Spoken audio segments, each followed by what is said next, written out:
when I was about 6 years old. We lived in Detroit, and we lived on a street called Brooklyn. It was right across this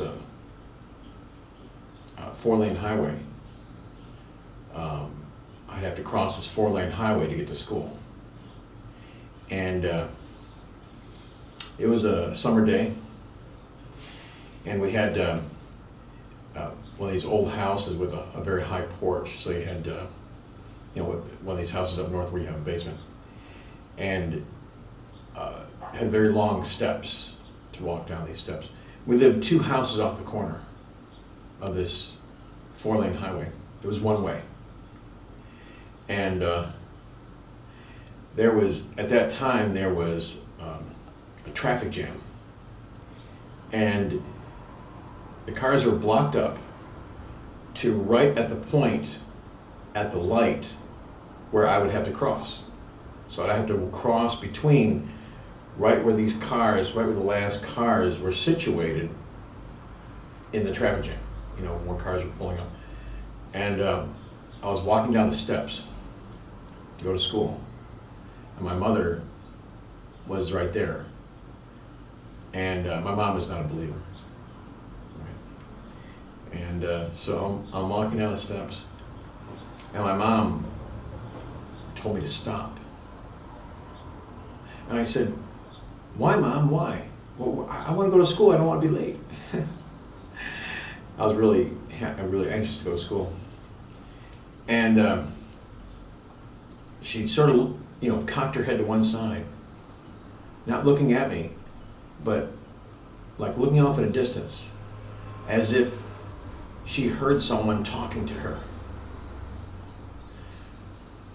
And I said, "Mom, how come you don't want me to go?" She said, "Oh no, just wait here just a minute." "But Mom, I want to go to school. I don't want to be late." "No, just wait here a minute." And since we were only, the second house off the corner, I would have been walking out about this time, crossing that intersection where the backup of the cars were, the last car in line waiting there to, where other cars pulling up.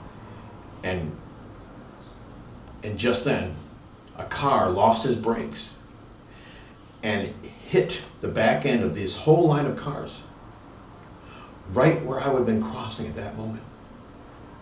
It hit with such force that it went up over the back, over the car in front of it, went down the front, made a left-hand turn, came through the neighbor's yard on the corner, the fence, and then made another left-hand turn coming back towards our house. Where if my mom had not stopped me in that moment, I would have surely been killed.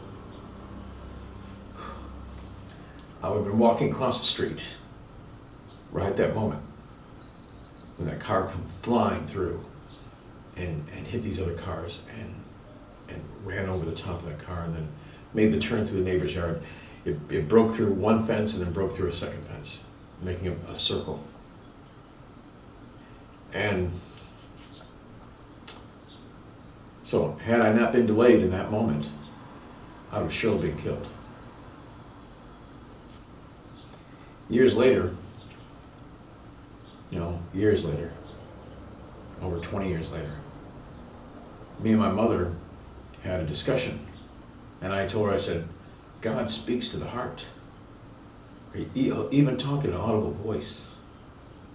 She said, "Oh no, God doesn't do that." I said, "Oh yeah, Mom, He does. He will talk to your heart.